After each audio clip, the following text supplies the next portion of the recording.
임기 말 여야의 극한 대치로 이어질지 분수령이 될 걸로 보입니다. MBC 뉴스 남효정입니다.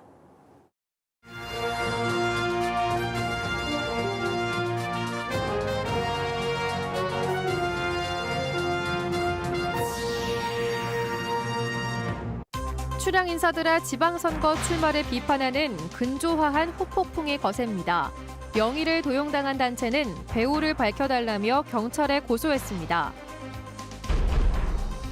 이달 초 진천에서 발생한 노동자 기계 끼임 사망 사고는 안전장치가 꺼져 있어 발생한 것으로 드러났습니다. 이 업체의 다른 공장에서도 기계의 절반 이상이 안전장치가 꺼져 있었습니다. 어린이 전문 병원이 없는 충주 지역에 명의와 야간진료센터가 문을 엽니다. 준비 기간을 거쳐 7월부터 의료 서비스를 제공합니다. 서로 이웃한 장애인과 비장애인 학교가 35년 만에 벽을 허물었습니다. 함께하는 공동 프로그램도 개발 중인데 새로운 시도로 주목받고 있습니다. 시청자 여러분 안녕하십니까? 계속해서 뉴스데스크 충북입니다. 충청북도가 발표한 오늘 4시 기준 코로나19 발생 현황부터 알아보겠습니다. 신규 발생 확진 환자는 2,654명입니다. 지역별로는 청주 927명, 충주 333명, 제천 289명, 단양 87명, 음성 100명, 괴산 107명, 진천 427명, 증평 72명, 보은 112명, 옥천 81명, 영동 119명이 확진됐습니다. 충북 누적 확진 환자는 45만 6,963명, 누적 사망은 6명 늘어 580명입니다. 출향 인사들의 충북지사 출마를 둘러싼 국민의힘 갈등이 외부로까지 불똥이 튀었습니다. 출마 반대 근조화안에 명의가 도용된 단체들이 조화를 설치한 단체 관계자들을 고소했고 당사자들의 반발도 이어지고 있습니다. 신병관 기자입니다. 국민의힘 공천을 신청한 출향 인사들을 비판하는 근조화안들이 줄지어 서 있는 충북도청 앞. 당사자 가운데 한 명인 김영한 예비후보가 돌아가라는 글을 보며 쓴 웃음을 감추지 못합니다. 김 예비후보는 정치적 의사표현이 아닌 음모에 가깝다며 충북 발전을 위한 정책 승부가 아쉽다고 밝혔습니다. 정책적인 또는 전략적인 이런 부분에 대한 토론은 격렬하게 해야 돼. 인신공격을 한다거나 또는 서로 인격을 침해하는 그런 일들은 절대 해서는 안 된다고 생각합니다. 근저화안에 명의가 도용된 단체들의 반발도 거세지고 있습니다. 이들은 특정 세력과 연관이 있는지 배우를 밝혀야 한다며 근저화안을 설치한 단체 관계자 3명을 위조와 명예훼손 등의 혐의로 고소했습니다. 분명히 배우가 있다. 이 자금줄이 누구인지에 대한 수사도 반드시 해야 된다라고 생각을 합니다. 지난주 설치된 근저화안들은 출향 인사들의 이름 일부만 가린 채 주말을 지나서도 충북도청 주변을 지키고 있습니다. 충북 선관위는 이 후보자의 이름이 명시된 부분의 철거를 요청했고 경찰은 고소 내용을 토대로 사실관계 확인에 착수할 것으로 알려졌습니다. 수사 방향 등에 따라 국민의힘 경선은 물론 본선에도 적지 않은 파장이 예상됩니다. 한편 근조안을 설치한 단체는 준비 미흡을 사과한다면서도 우리 고장에서 살아온 후보를 원한다고 밝혔습니다. 반면 또 다른 단체에선 언제까지 지역 연고주의에 함몰될 것이냐며 맞서 출향 인사 출마를 둘러싼 논란은 사그러들지 않고 있습니다. MBC 뉴스 신병관입니다. 청주 출신 김현숙 전 국회의원이 새 정부의 여성가족부 장관 후보자로 지명됐습니다. 대선 기간 윤석열 후보 정책특보였던 김현숙 여가부 장관 후보자는 청주 1신여고와 서울대를 나왔으며 19대 국회 새누리당 비례대표 국회의원을 지냈습니다. 김 후보자는 여가부 폐지 관련 질문에 대해 새 시대에 맞게 노동시장에서의 공정성과 출산, 육아를 하면서 겪는 경력 단절 문제를 실질적으로 해결해 좀 더 미래지향적인 부처로 거듭날 수 있도록 하겠다고 말했습니다. 지난 5일 진천의 한 페트병 제조 공장에서 하청 노동자가 기계 정비 작업을 하다 기계에 끼어 숨지는 사고가 있었습니다. 알고 보니 기계 끼임 사고를 막아줄 안전장치가 꺼져 있었습니다. 문제는 이렇게 안전장치가 꺼져 있는 곳들이 더 있었습니다. 김은초 기자의 보도입니다. 진천의 한 플라스틱 제조 공장, 페트병을 찍어내는 사출 성형기입니다. 지난 5일 이물질을 제거하러 기계 안에 들어갔던 중국 국적의 40대 노동자가 갑자기 작동한 기계에 머리를 끼어 숨졌습니다. 문을 열고 들어가면 기계 작동이 멈추는 안전장치 인터록이 설치돼 있었지만 누군가 꺼놓는 바람에 사고를 막지 못했습니다. 저희가 도착했을 때 그 기계에서 빠져나와 있는 상태셨지만 그 출혈이 굉장히 심각하셨고 의식 호흡이 없으셨으면서 두부 손상이 굉장히 심각한 상태셨습니다. 숨진 남성은 같은 중국 국적의 동료와 함께 일하다 변을 당했는데 당시 현장에는 안전관리자가 없던 것으로 확인됐습니다. 안전관리 감독이 우선 주간에 있어야 되는데 야간에는 그냥 공고 사항이어서 2인 1조로 작업을 운영하고 있었습니다. 사고 난 곳과 저희가 도급 계약을 하고 있고 도급 업체에서 전담해서 운영을 하고 있고. 고용노동부가 이 업체가 운영하는 다른 공장 5곳을 추가로 조사했더니 사출 성형기 41대 가운데 28대가 안전장치를 꺼두거나 고장난 채로 방치돼 있었습니다. 끼임 사고가 발생할 수 있는 기계에는 안전장치를 설치해야 하고 해제하거나 정지할 수 없다는 규정을 무시하고 공장 가동을 계속해온 것으로 보입니다.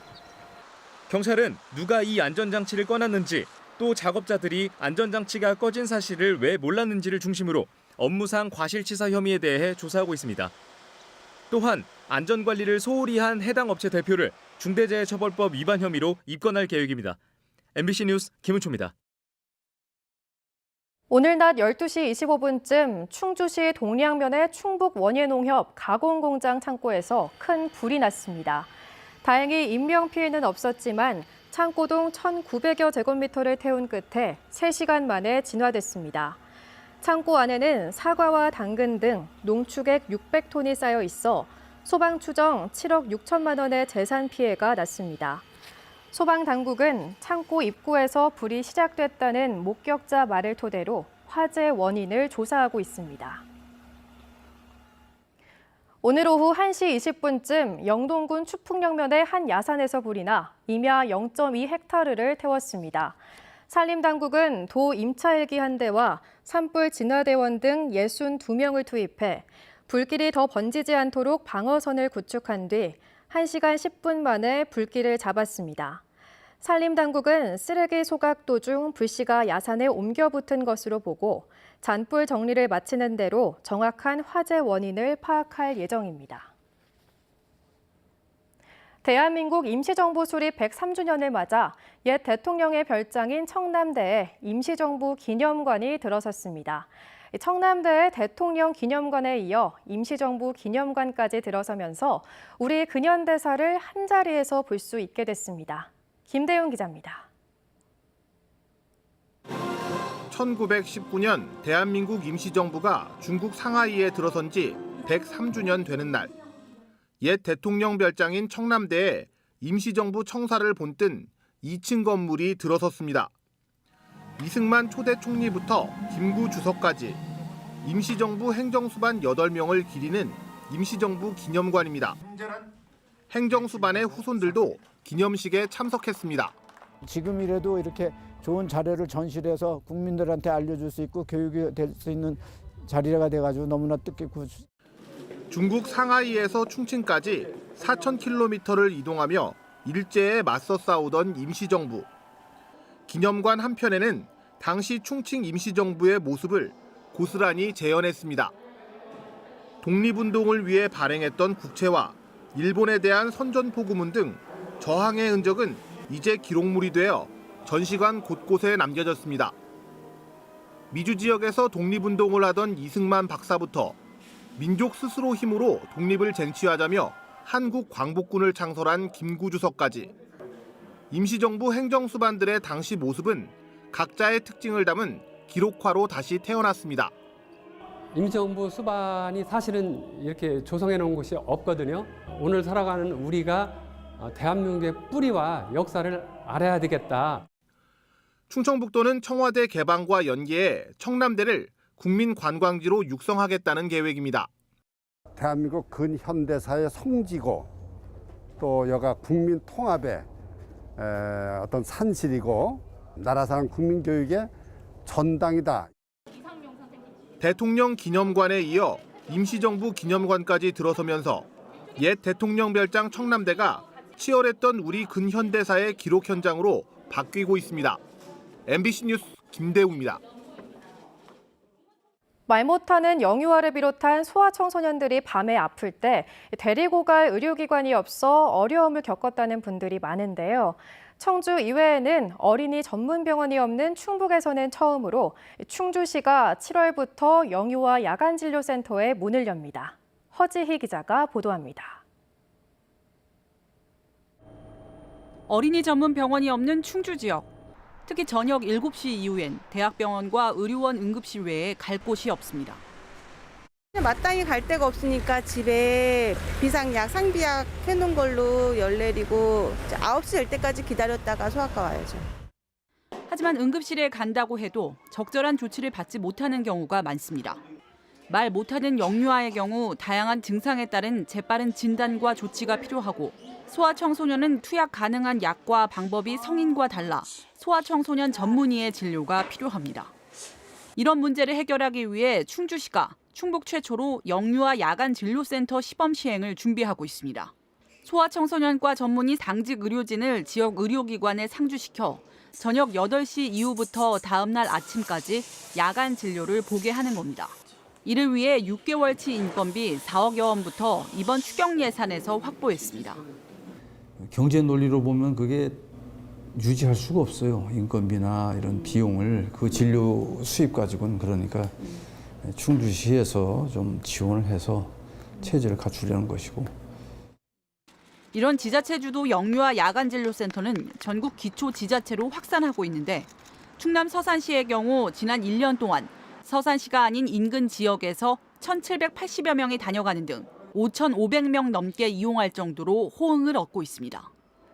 충주시는 취약 시간대 공공의료 서비스 제공에 대해 지역 민간 소아청소년과의 동의도 얻은 만큼 곧바로 수행 의료기관 공모를 거쳐 오는 7월 센터 개설을 목표하고 있습니다. 다만 야간에 근무할 적절한 의료진 영입을 사업 성패의 열쇠로 보고 있습니다. 성인과 별개로 소아 분야에 대한 전담 의료진을 운영을 할 계획인데요. 당초 의료진 한 5명 정도, 전문의 3명과 간호사 2명 정도의 운영 인력을 확보하고.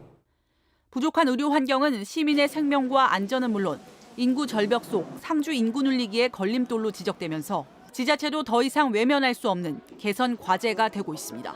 MBC 뉴스 허지입니다. 많이 나아졌다고는 하지만 그래도 여전히 우리 사회에는 장애에 대한 편견이 존재하고 있는 게 현실인데요. 그런데 청주의 한 고등학교가 학생들이 장애 학생들과 어울리고 생활할 수 있도록 맞닿아 있는 특수학교와 함께 담장을 허물었습니다. 김영일 기자입니다.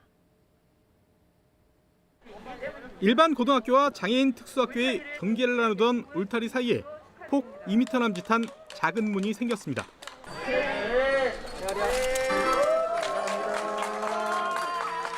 담장 하나를 두고 나눠져 있던 장애 학생과 비장애인 학생들이 자유롭게 오갈 수 있도록 울타리를 뚫은 겁니다. 1988년 두 학교가 개교한 지 35년 만입니다. 막혔던 담이 무너지고 서로 소통하고 협력하는 어떤 그런 교육 활동이 더 원활하게 이루어질 거라고 기대하고 있습니다. 새 문을 통해 만들어진 길 이름은 해금길.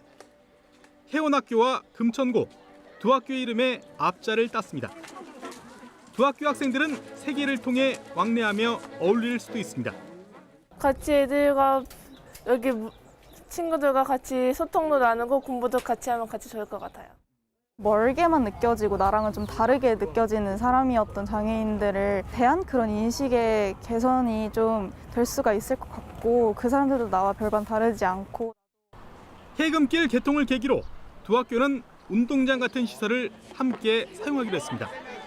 또 오는 19일 퀴즈 대회를 시작으로 장애 학생과 비장애 학생이 함께하는 공동 교육과정과 아웃도어 교육도 추진할 계획입니다. 유치원서부터 전공과정까지 한 15년 정도를 여기만 다녔습니다. 그래서 지금 비장애 학교인 금천구 학생들의 세계는 이런 곳이 있구나. 비장애 학생들도 그동안 낯설기만 했던 장애 학생들과 어울리며 자연스럽게 알아갈 수 있는 기회가 마련됐다며 반기고 있습니다. 장애인들과 함께 수업을 듣고 이런 경험이 흔치 않으니까, 그리고 장애인들 하더라도 같은 학생인 거잖아요. 그들과 이야기를 나누고 그런 부분에서 또 많은 경험과 학습이 될 것 같아서. 편견과 차별의 벽을 허문 학생들이 함께 어울리며 하나가 될 시간들이 벌써부터 기대됩니다. MBC 뉴스 김영일입니다. 이시중 충북지사가 안철수 대통령직 인수위원장을 만나 카이스트 오송 바이오메디컬 캠퍼스타운 조성과 첨단산업 맞춤형 AI 영재고 설립 등 지역 현안의 국정과제 반영을 건의했습니다. 이 지사는 카이스트 캠퍼스 오송 조성은 윤석열 당선인 공약인 오송 글로벌 바이오밸리 실현에 필수적이고, AI 영재고는 첨단 산업 인력 부족 현상을 해소할 대안이라고 설명하며 청와대와 연계한 청남대 관광자원화, 세계무예 마스터십 지원 필요성도 강조했습니다. 충청북도는 안철수 인수위원장이 의사과학자와 AI 인재가 부족하다는데 매우 공감한다며 청남대와 세계무예 마스터십도 국가 차원에서 관심을 두고 추진하겠다 말했다고 전했습니다. 대전에서 옥천 광역철도 사업이 실시 설계 절차에 돌입했습니다. 충청북도에 따르면 국가철도공단은 조만간 실시 설계 용역사를 선정할 예정이며 공사비와 공사기간 산정, 공법 결정 등에 통상 1년 정도 소요됩니다. 전체 길이 20.12km인 대전에서 옥천 광역철도는 충청권 광역철도 신설역인 대전 오정역에서 기존 경부선 철도를 활용해 옥천역까지 정거장 4곳을 신설 또는 개량하는 사업입니다. 충북 소식 마칩니다. 편안한 밤 보내시고요. 오늘도 시청해주신 여러분 고맙습니다.